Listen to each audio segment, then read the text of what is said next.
welcome. Hi. Welcome, everybody. Yes, have a seat here. Good morning. Good morning, beautiful souls, here and online. Welcome, and thank you for being here. It is a gift that we all are here under these beautiful trees, is it not? And we're going to go through a beautiful, powerful meditation session. So, how have you all been? How's everything? Would you guys like to introduce yourselves, just your name, and that's it? So I can start. I'm Barkha. David, yep. And Spencer.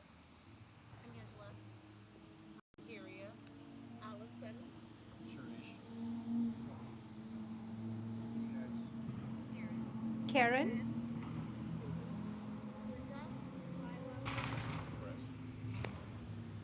Lila. Great. And a lot of noisy cars as well. So, most of our yogic texts and wisdom traditions tell us that we are divine beings. Divine beings having a human experience. The divine beings, our essential nature is pure divinity, and we are having this human experience. But we kind of forget that. We forget our true nature is divine.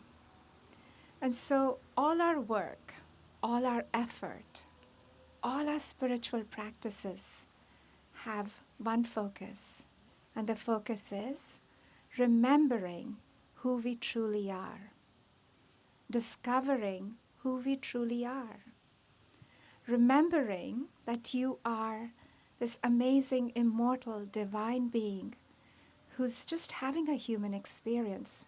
You're not really a human being having or seeking a divine experience. It's quite the other way around. You are Sat Chit Ananda, which means you are the absolute truth. You are the divine consciousness. And you are in eternal bliss. You're magnificent. You're limitless. So how do we remember this, not just as an idea, as a concept, but how do we remember this as a deep knowing, as something that resonates in our very being? How do we live it as a reality in everyday life? How do we do that, right?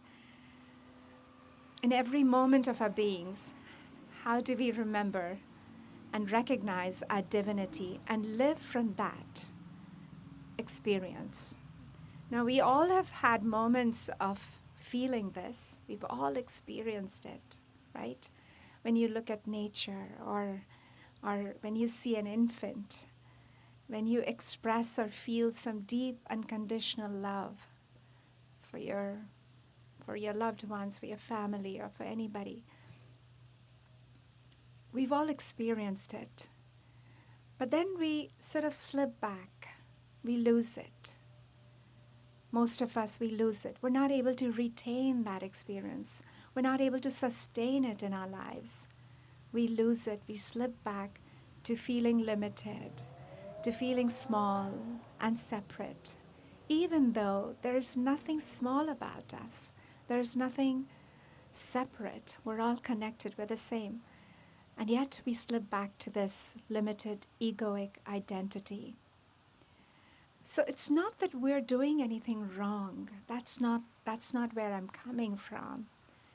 What is happening is that when you came from the land of the soul, you were given two very powerful tools, the mind and the body. They're very powerful. You were granted this so you could navigate this earth plane. But what ended up happening is that the mind and the body keep you in a survival consciousness because their job is to keep you alive and survive. And they're doing a pretty good job. but it also has you consumed with your survival. So much so that you're not able to think beyond it. You have glimpses of it. It's kind of fleeting. You're not able to sustain it in your life because the mind and the body have you in a grip. They are doing their job perfectly. They're keeping you alive, but you're consumed with that survival consciousness. And when your system is stuck in that survival mode, this kind of awakening, a sustained awakening, or a sustained discovery of your true nature is kind of elusive. It's like you're being chased, I hope never, you're being chased by a lion, and will you hear any wisdom then? Will you be able to hear? And I'm trying to talk philosophy to you. Not really. You're running for your dear life. Your survival is at stake. You're not going to be listening to any kind of wisdom. You cannot hear the angels sing if the drum of survival is beating close in your ears.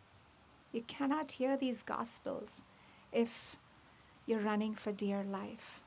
And that is how our system is. We're wired to take care of ourselves, so much so that we lose sight of our divine nature. So all the work that we do then has one pure focus, and that is to really discover our true self. So we have so many spiritual practices, shamanic rituals, meditation, chanting, praying, devotion, anything that can help us get past this programming and help us really dive within ourselves. So how do we keep this focus on the I am? The I am. In all our wisdom traditions, the I am is the God space, the God element in you and you and you and me. What ends up happening is that we focus on what follows the I am. I am frustrated, I am 40 years old, or I'm angry. We put our attention on what follows the I am. But what follows the I am, if you observe, is constantly changing. But why do you have your attention to what is so transitory? It's always moving. It's a moving target. So instead of that, if you could keep your attention on what is constant, which is the I am in you, instead of what follows it. And the way to do this is through meditation and through so many spiritual practices. And that's how you keep that I am in your foreground. Anything that you do, keep reminding yourself, I am. I'm not my mind. I'm not my body. I am the pure consciousness. I have a mind. I have a body as my tools to work with this life that I have, this beautiful life I have. But I'm more than that. I am. So now I would like the communities to speak and share with any experience that they've had in their life when they felt this I am surge within them, when they experience their own divinity. Anything that comes to your mind. I'd love for you all to share. Because we need to keep remembering this. Keep it on your radar all the time, as much as you can. Well, you have the mic. Just kidding. I think the thing you said about that separation of mind and body, I think that's the biggest, I guess, development I've had over the years, right? Doing this is not over, I guess, a year and a half of doing this, is that separation. I think that is the one thing that helps you see the divine in everything. I think we were just, it's the perspective on things. You start seeing things differently once you start seeing it through a different lens. daughter and I were driving down the I-5 yesterday, right? And before I used to like look at those dried up, you know, hills, right? And just like, oh my God, it's so. I used to love it when it was green. And then I realized as I was looking out there, I'm like, oh my God, they're so beautiful. They're golden. I can. It's like it's like if you were to imagine golden hills, those would be it, right? And so I started now, like I wouldn't have noticed this before, but I just caught myself looking at it. I'm like in more of an awe of how beautiful it was, even though it was, I used to think of it being completely different. It's just now, it's just starting to see these things through a different lens, and it's like separating. It's that mind and body separation where you're actually just observing. You're not necessarily judging. You're not necessarily labeling it. You're just like, oh, that's pretty interesting. Like, look at that. And so I think that separation of mind and body is the biggest key that I've come across that helps you see the divine, because you're not necessarily in your mind thinking, oh my God, it's I wish it was green, or I wish, what you're just seeing it for what it is, and you're like, oh wow, that's really nice. That's a great point. And so I think I'm starting to see more and more of this as I separate my mind and body and just realize this is just a mind, this is just a body. That's, like you said, experiencing this human plane. But inside, if you just take a different lens to it and just kind of watch it like it's a movie, you actually start seeing the beauty in everything around you that I didn't notice before. So. Well said. Thank you. Yes. Great sharing. Hello, and good morning. Good morning. So I would say it might be like a kind of something has to do with the attachment, and also something has to do with the ego also, right? Because I would say it might be the hardest one, especially when you see them separately, the mind and body. Like how do I see differently? Yeah. Like I always thinking about it. I think Spencer has a great point. I think we're so centered in our ego, and the ego has decided what we like, what we don't like, our preferences, our mindset, our belief.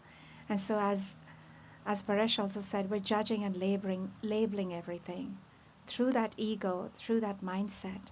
And it's really hard for us to go past it. It's a good point.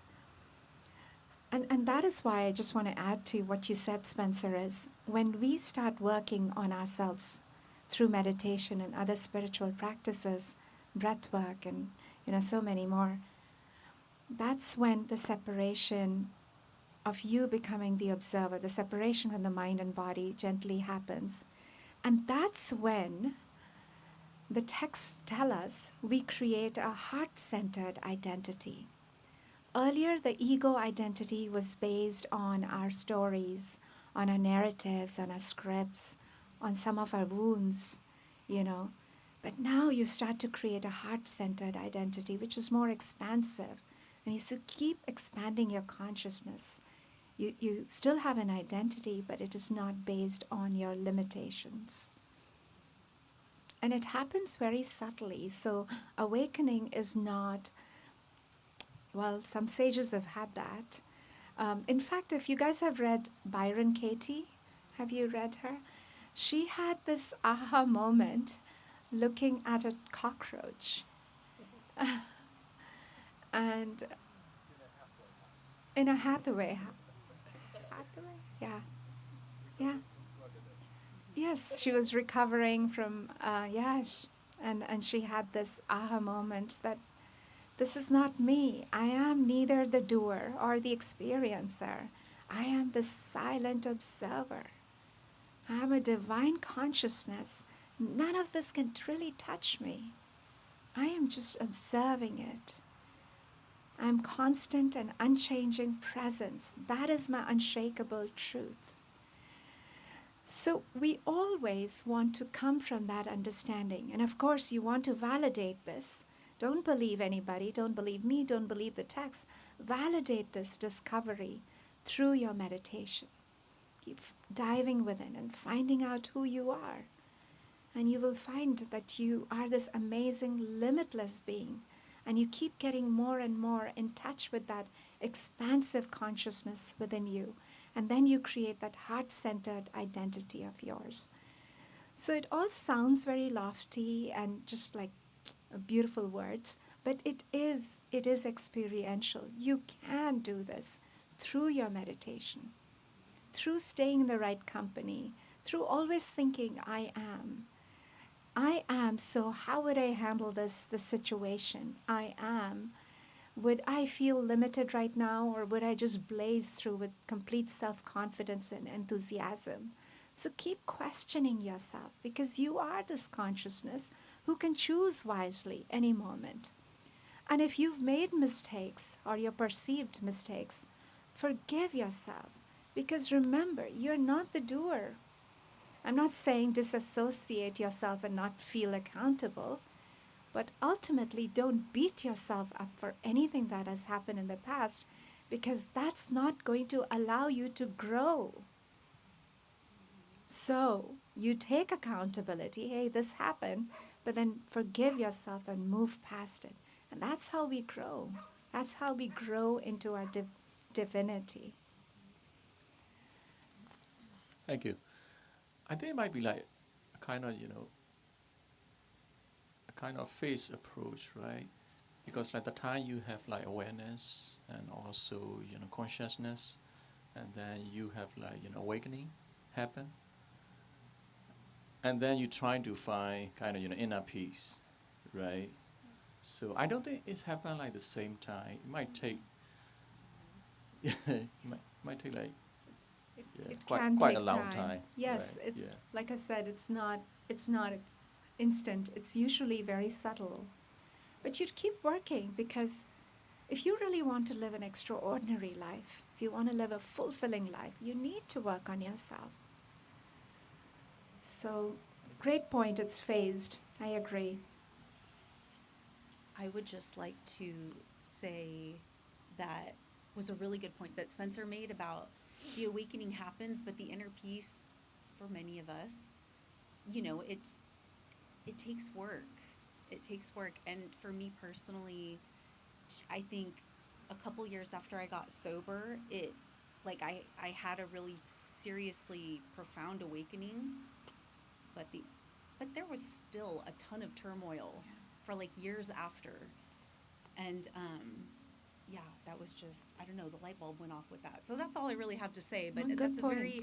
that's a very profound point, because a lot of, there's like an expectation sometimes that it's going to, or that meditation is going to make like this significant shift in our consciousness, or, after like doing it for a week, it's like, oh, it's not helping, but it's helping on or for me, from my own experience, it helped on a seriously subconscious level, where for me, and a lot of it was anger, was like all of a sudden it created a space for me to not react as quickly as I normally would, which was a Christmas miracle. And so that's like really when I started to realize that meditation for me was working.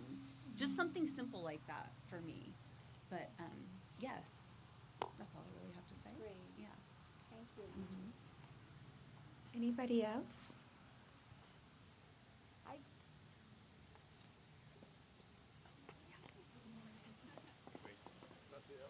you. Hi, Grace. Hi, good morning. Good morning. Well, yes, I also want to say about I have been doing it for a week. Like, yes. Oh, the and meditation? The meditation, yes. And I was passing through kind of depression. And I started noticing that, it start going away. And it made me feel very, very, very,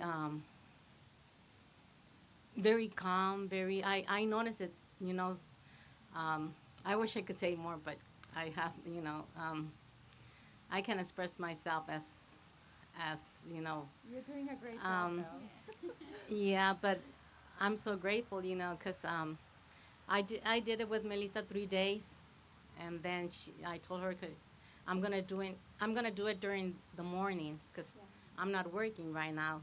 So it had been working very, very good for me, and I said, oh my God, I think I'm going to do this the rest of my life. Yes.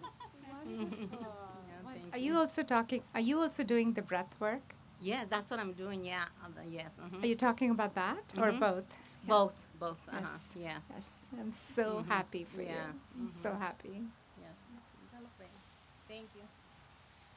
Yeah, I was telling her she had to modify it, right, because of the shoulder Of issue. course. Go So ahead. she wasn't doing it at first, and then she started doing it with the modification. I'm like, yay, we're just kind of Yeah, going strong with that. absolutely. Yeah, yeah. Okay.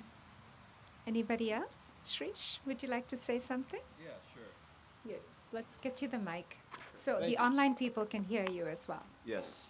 Yeah, just to build off what everybody else has been saying, I really like how it's experiential and also it's like a trickle down effect.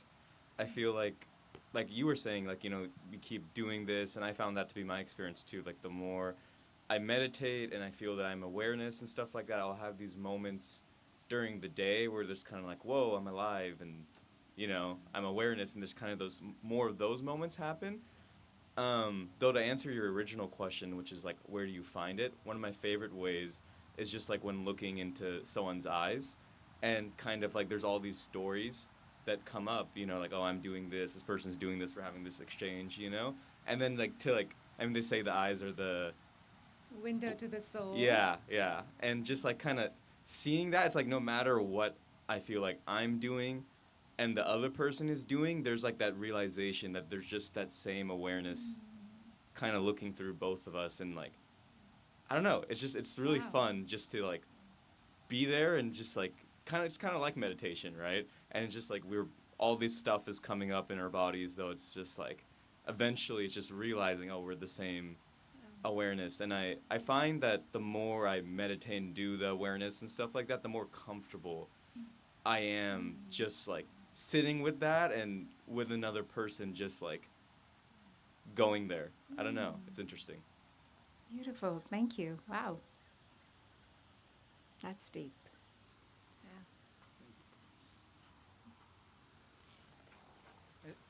So I think one more interesting area is like the concept of me that you mentioned. So we do the me in our, physical world more than spiritual world, as in. Could you be louder? Sure. So we eat, we exercise, we work, and those are requirements because you have to. There are external forces which want you to do that. But there's no such thing where somebody tells you, oh, you need to meditate. There is no forcing function, or there's no discipline. And I think that's a very important thing where you have to actually start thinking that just like you eat food, just like you stay fit, and for that you need to do exercise or whatever form you have. What is the soul? What is the mechanism to heal your soul, or to heal your inner me? Yes. And I think for that, I won't call it a word discipline, but I think some kind of a regularity has to happen where you constantly think that I need to do the soul searching, the searching for the me, not on an external way, but on a metaphysical way. That's I think my view is, if you don't do that, you can easily get lost, and that's where there's a term called as brain fog, which happens. So the more you meditate, less brain fog you have, because you're less worried about externalities then. That's my view. Thank you. That's great.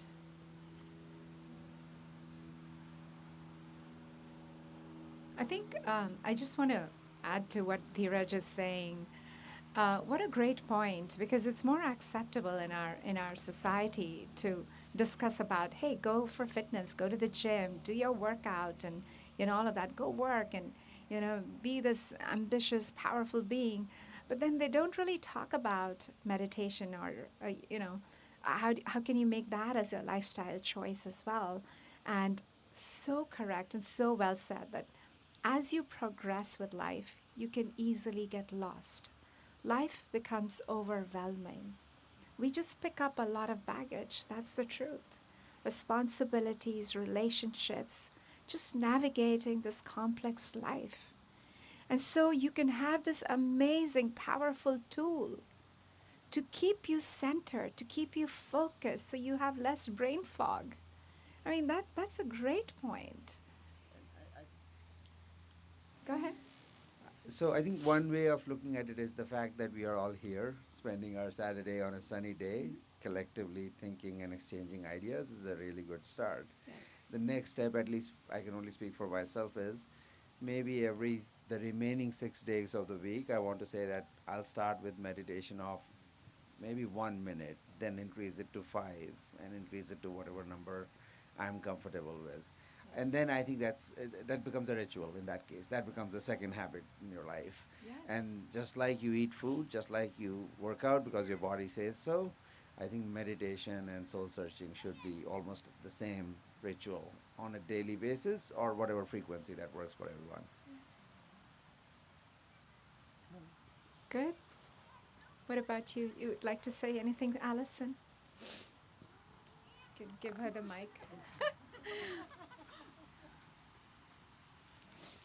Yeah, just lately been very curious about the I am statement, and it can really conjure up strong emotions, Oh. both positive and negative.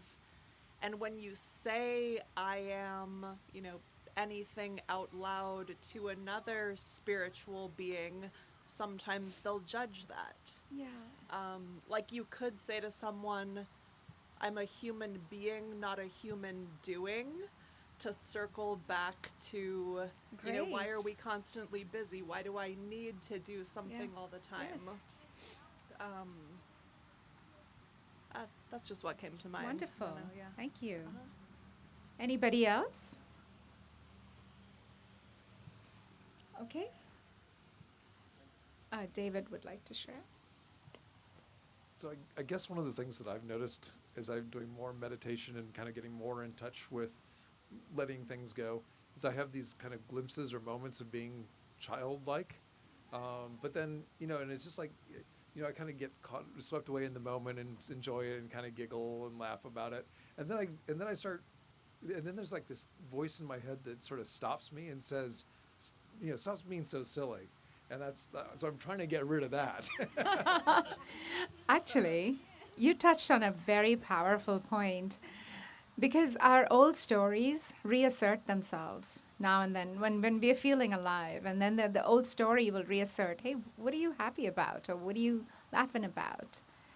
Well, please remember, happiness doesn't need a reason. It doesn't need a story. Joy doesn't need any reason to be joyful.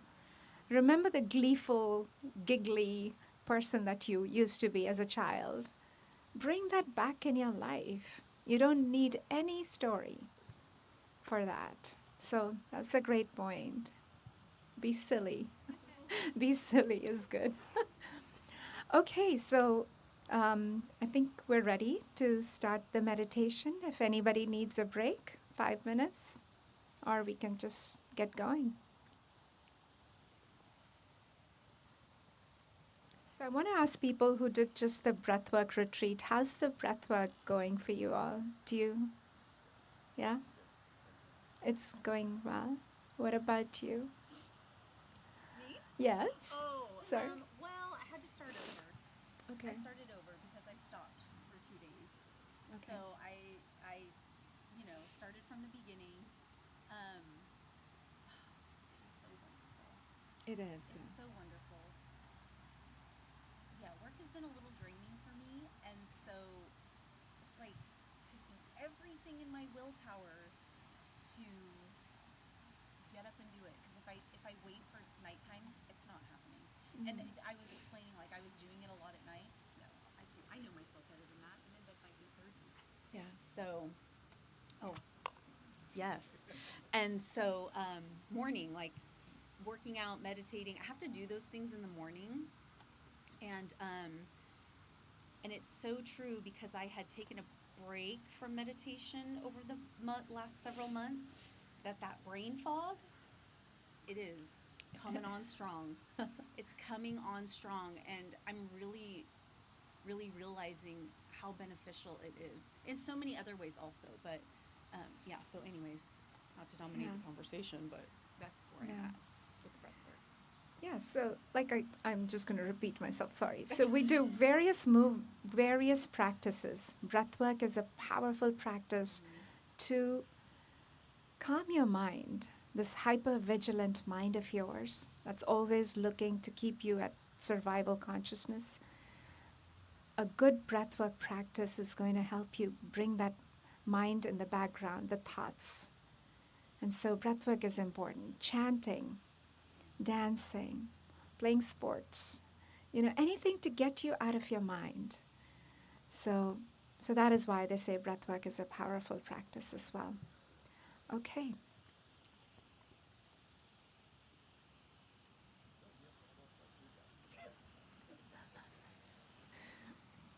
All right. So, I'm sorry?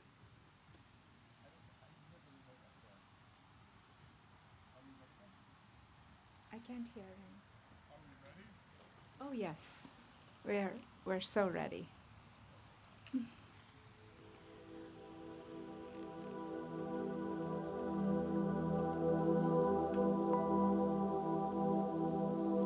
So let's begin by closing our eyes.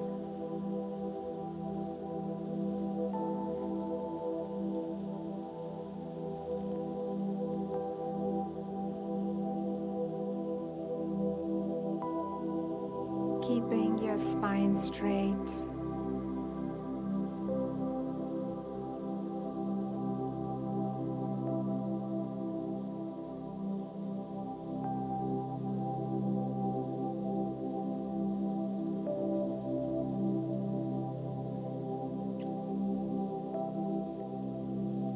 Beginning to surrender to this moment.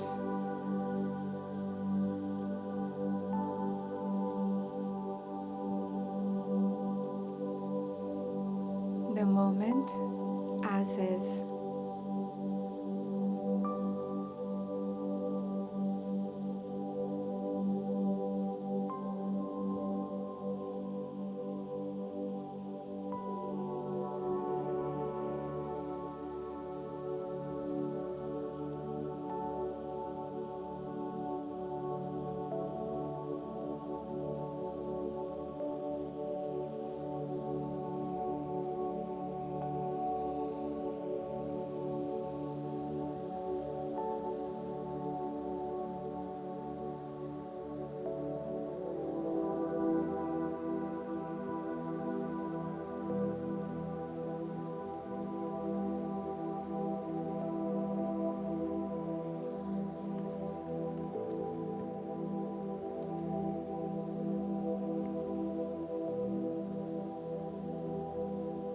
Now bring your attention to your breath.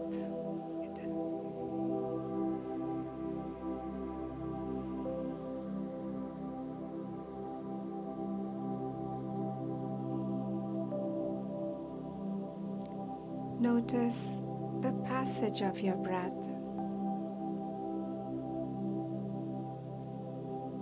Breathing in and breathing out.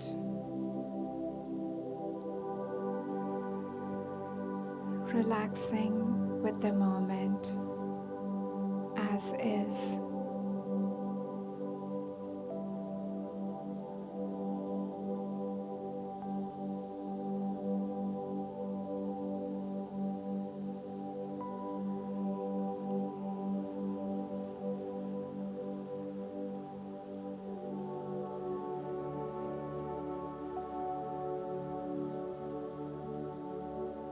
Setting an intention for your practice today.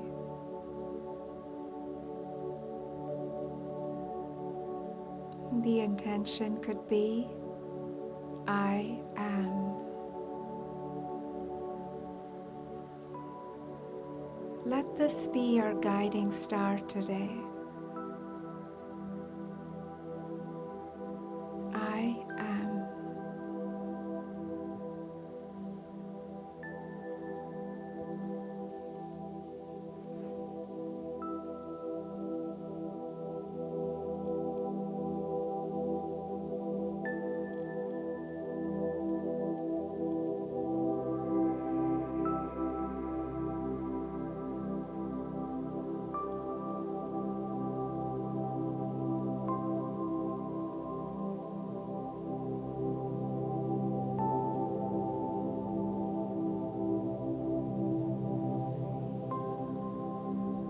reminding yourself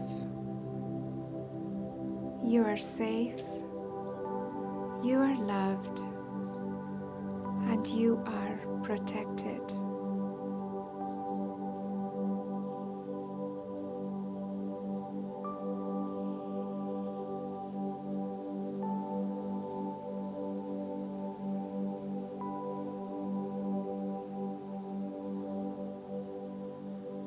Now begin to observe this moment. The sun on your face.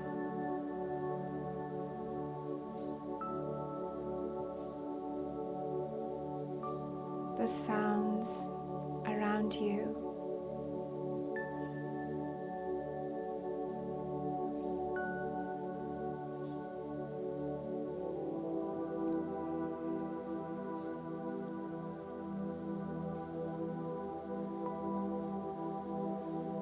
Relaxing into this moment.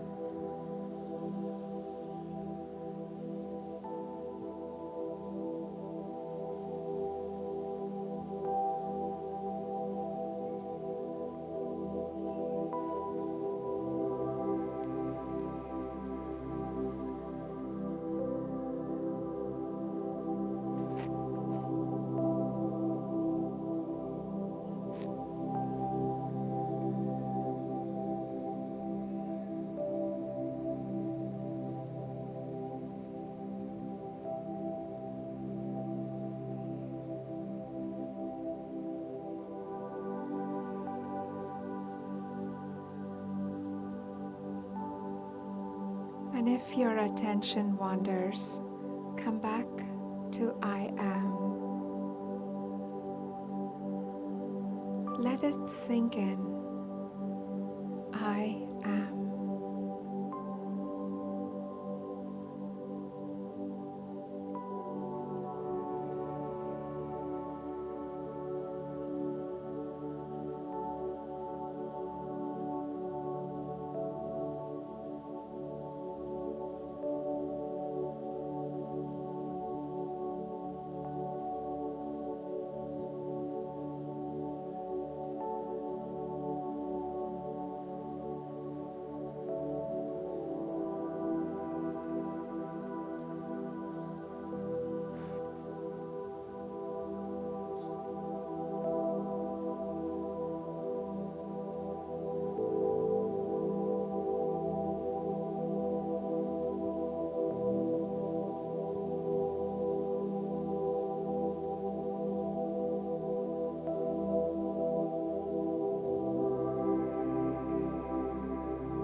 There is a vast, unchanging presence within you, a deeper dimension within you.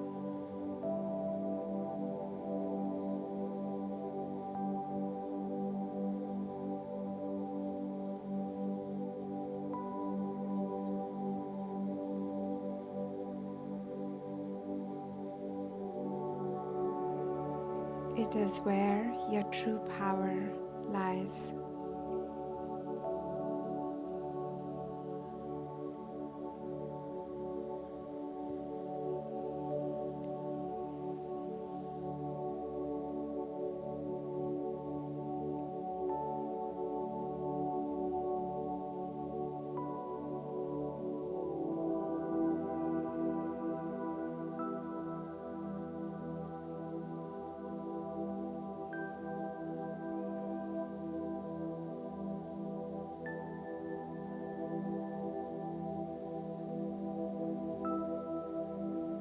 Observe your thoughts, your sensations, or your emotions for a minute.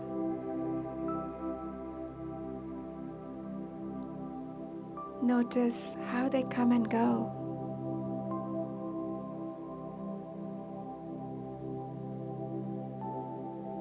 but the I who is experiencing them, observing them, is constant.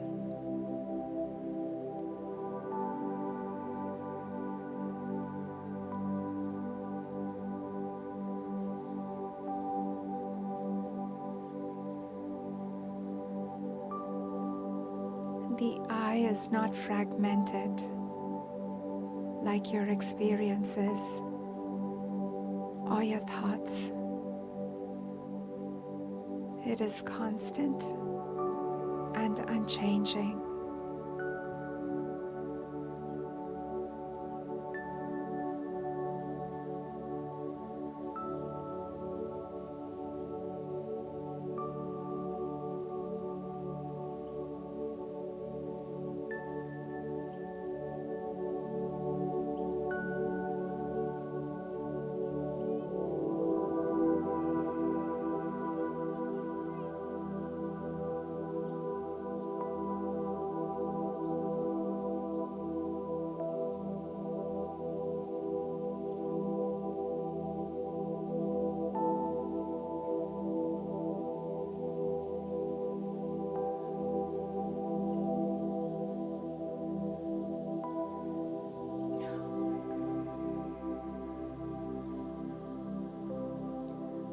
Reminding yourself, I am not the mind, I am not the body, I am pure consciousness.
As thoughts or emotions arise, ask yourself, who is aware of these thoughts? Who is aware of this sensation?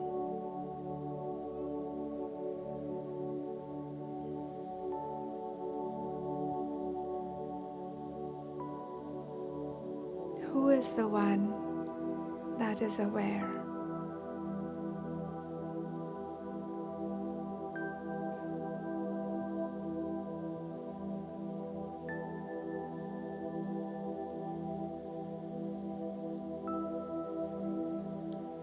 Feel the subtle shift as your mind begins to quiet.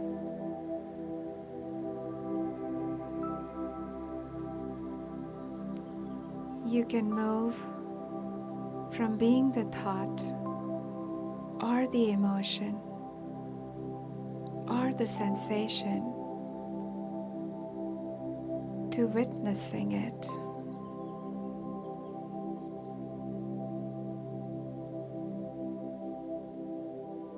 Observing it.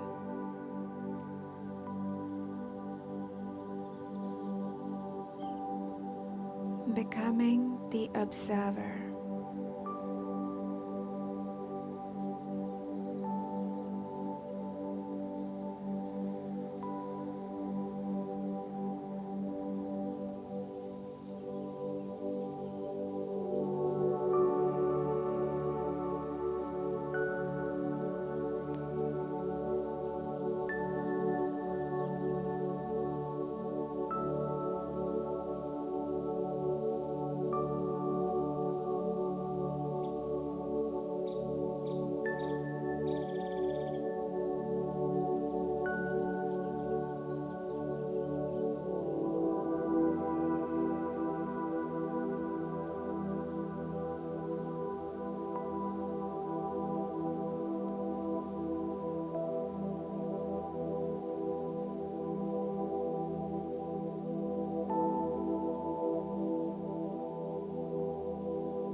You don't need to search for the I am outside of you.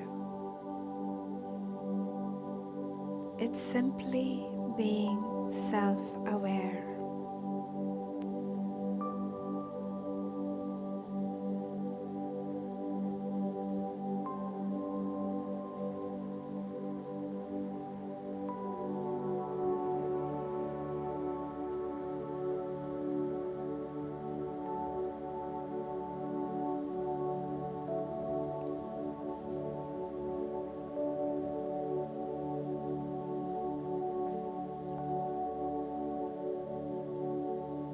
If I were to ask you to take a step towards yourself, where would you go? What would you do?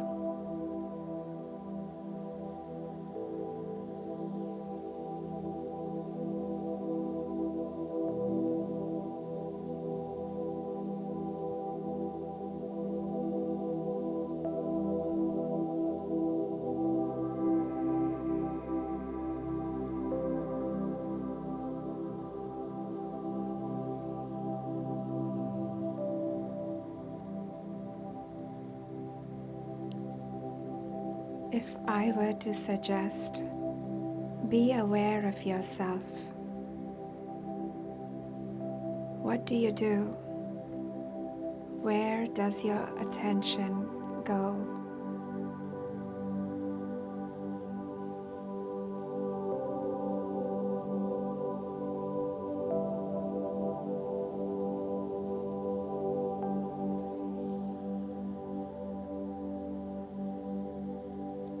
You come back to yourself. You become aware that you're aware.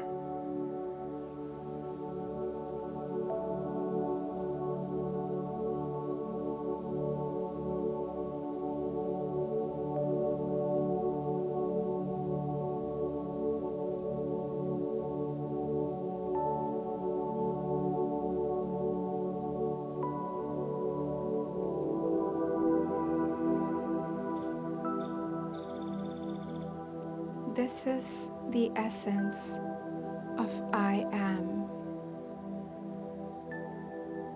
the silent presence that is always with you, untouched by time, unharmed by experience.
Reminding yourself, I'm not the body, I'm not the mind, I am pure consciousness.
The I am is the unchanging essence beneath every story, every role that you play.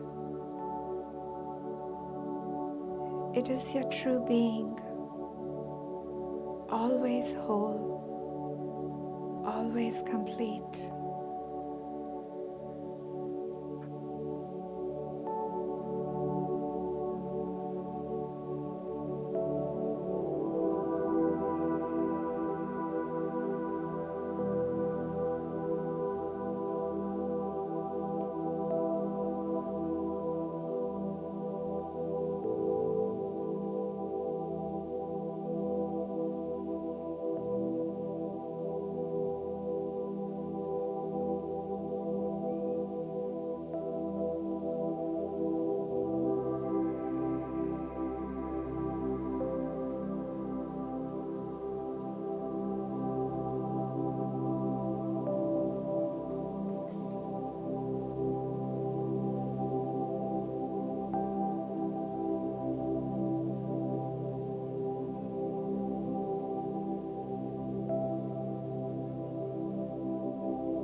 Reminding your mind it is safe to let go, safe to relax, safe to remember.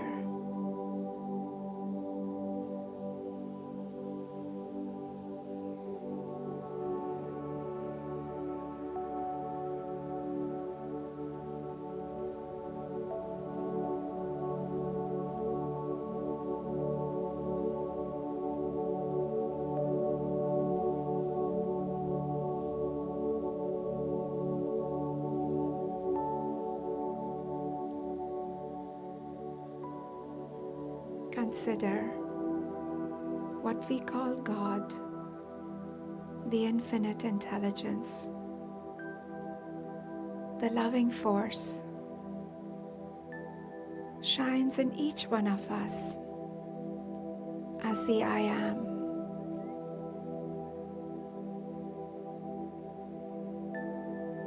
The I am is not limited by the mind or the body or your thoughts or your experiences.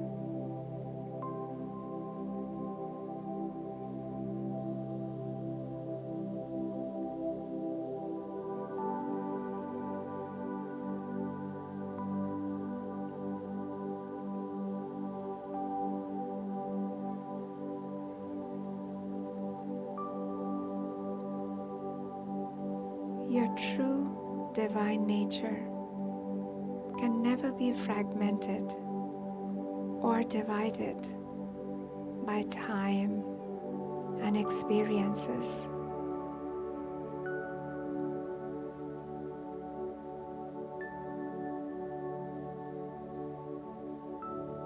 Your nature is infinite, indivisible, and constant.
Commanding your mind and body again. It is safe to let go, safe to relax, safe to remember.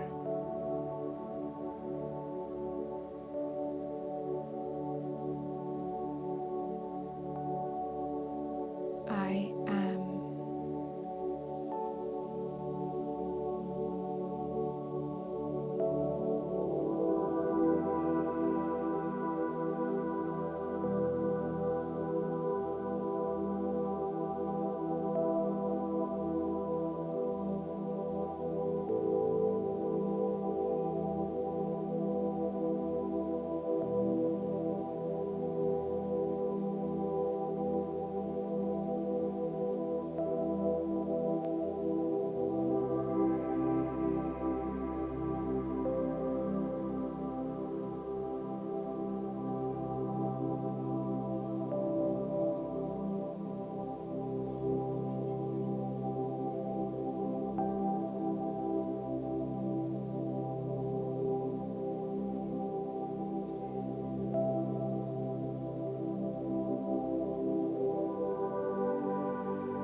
Staying present in the moment,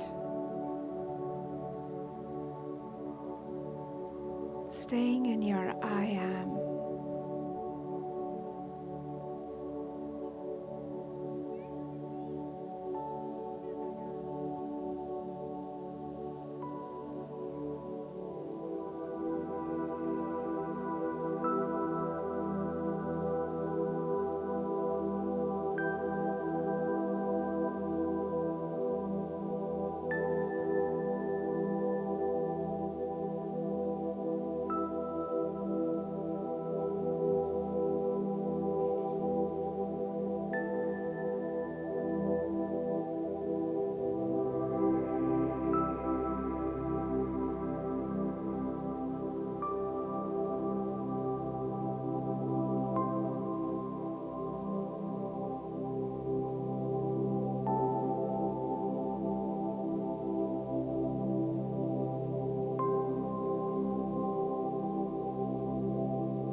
we stay in the I am.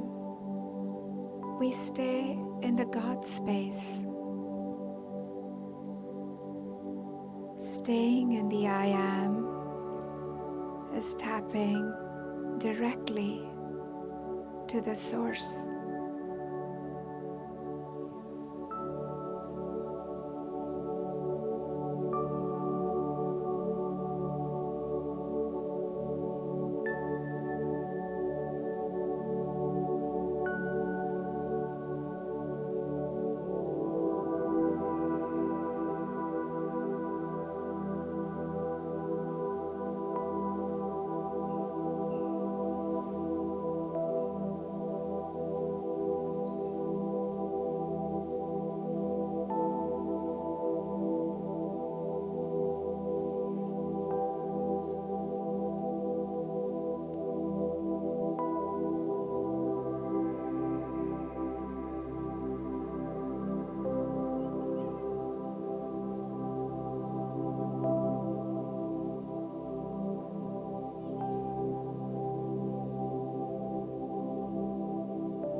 Staying in the I am is awakening to your true nature.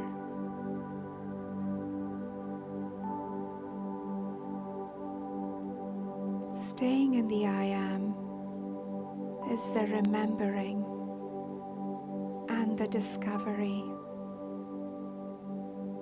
of who you really are.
I am the pure awareness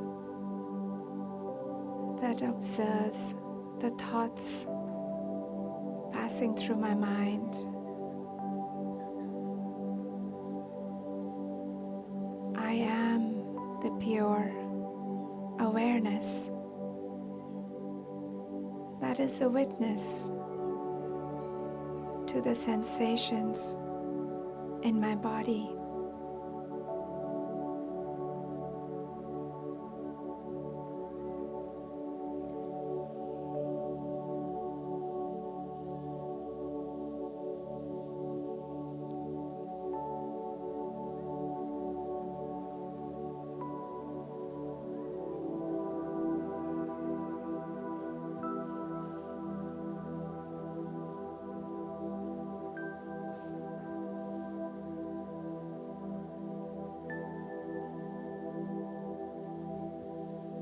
I am the essence of existence itself, beyond all definitions and labels.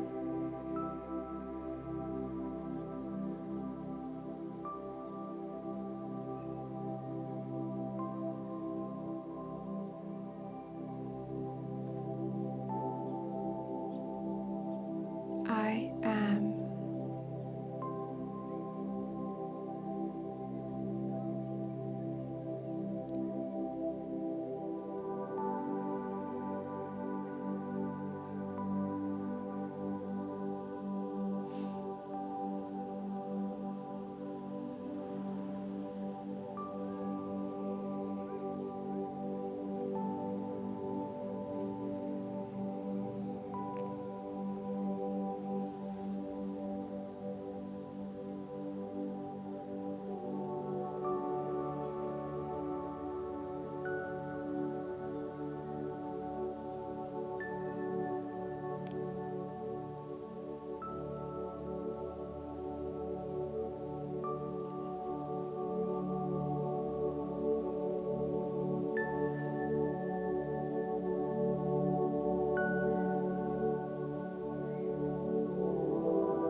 gently coming back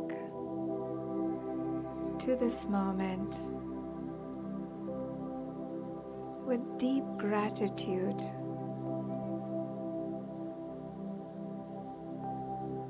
for yourself, your surroundings,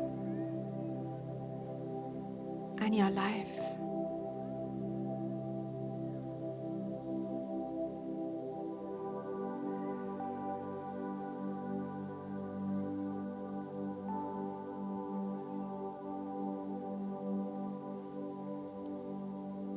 And keeping your intention of the I am throughout your day today.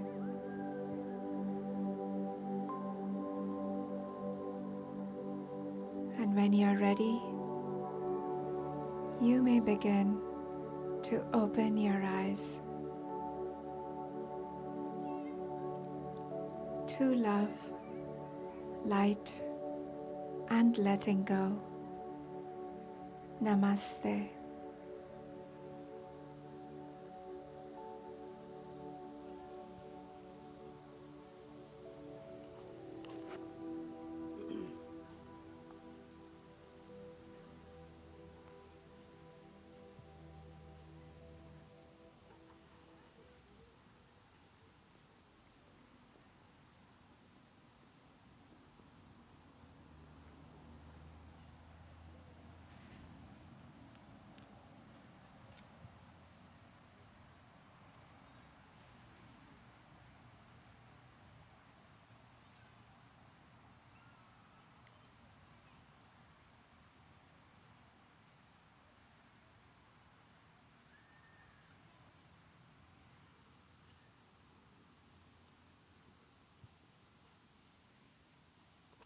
So I hope you all found some value in today's meditation.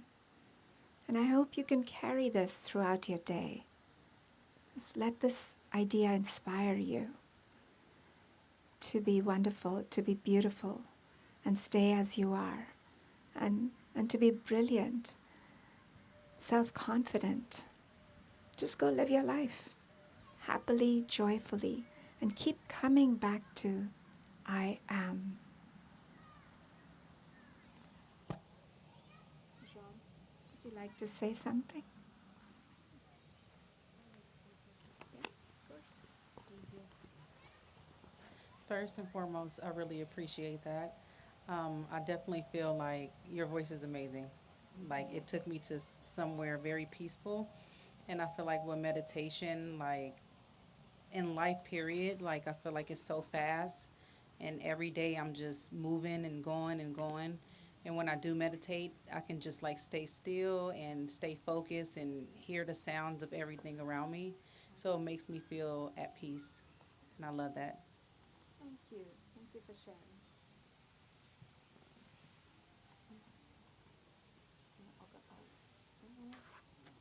Wow, I guess I have a lot to say today. That was awesome. And what I kept seeing is the words I am you. And I try to remind myself of that when I encounter, just in life in general, but when I encounter challenging situations or people, especially with my immediate family lately. And it's like, I just have to remember that, we're all interconnected. We're all one, and that is something that I really, dealing with the difficult kids at work, that can be totally rewarding, but extremely challenging. And just remembering, that we're all connected, and that allows me to express more compassion and empathy, because there was a time in my life when I was not a nice person for many, many years.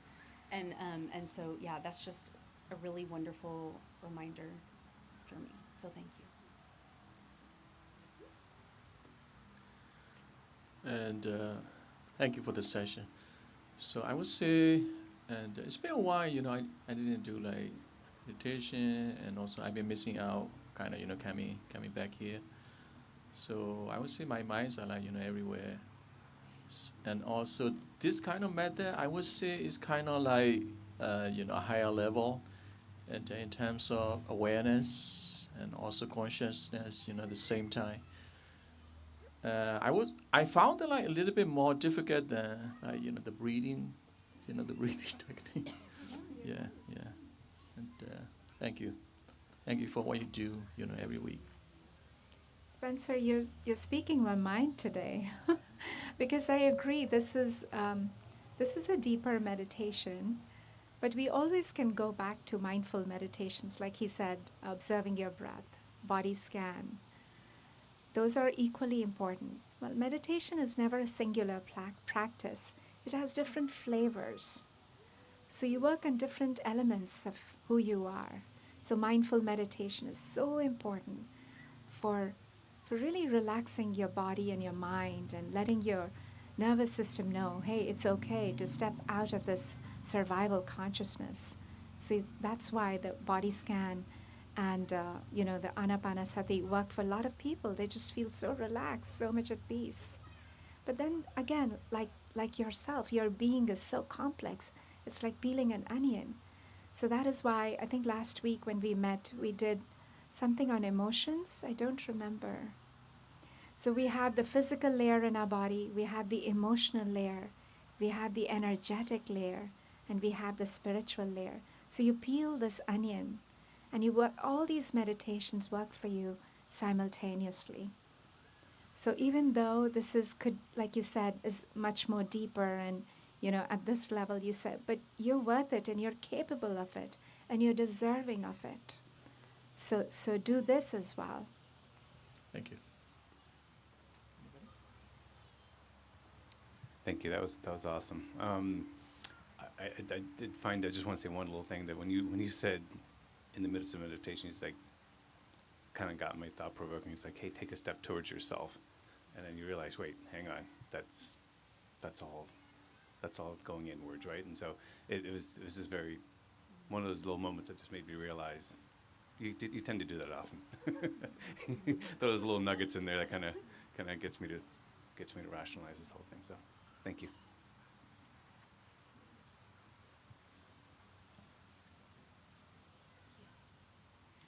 So for me, it was very relaxing, this meditation, and it almost felt like coming home when you, like you said first, right? Just look into yourself. It's just kind of going inward.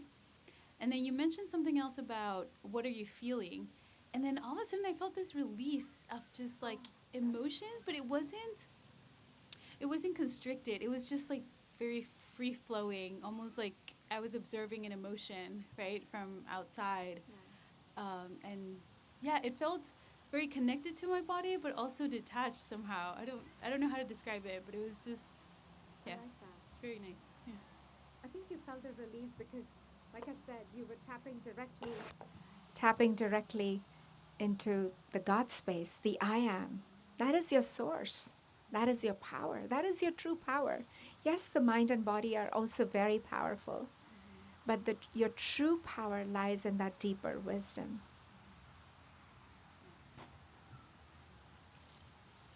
Anybody else? Okay. All right. Do you want to say something? Good. All right. That's all I had to say. And you all did wonderfully. You participated so well. Thank you. 13 people. Just before you say goodbye to them, have you already said byes to them? Well, I just want to remind everybody of the upcoming retreat. It starts on the 28th of August. We meet post-lunch in this Mount Shasta sanctuary, and we leave on August 31st post-lunch. So it's 3 days. It's meditation immersive retreat. Of course, we will do some activities as well, like hiking up the sacred Shasta mountain. We will have a healer coming with us who's going to give us some hands-on healing. We have a personal chef who is going to cook you some nourishing meals, farm to table. And the total cost it came together for everything is $675, which is $225 a day for 3 days, but it includes everything. So again, I probably am saying this again, but if you want to keep your consciousness elevated, if you want to remind yourself who you truly are, dial back to your wholeness, then these retreats are a powerful way to give you that breakthrough. So don't think of it, oh, it's just another retreat, a lot of people. Actually, you are not an island. You need people. You need the community to give you that miracle, that breakthrough. And this retreat is going to give you the right community, the right support, the perfect environment. So give yourself this gift and see if you can come. We would love to have you all. Okay? All right. That's it. So now we can say bye to the online folks. Bye, guys. Bye.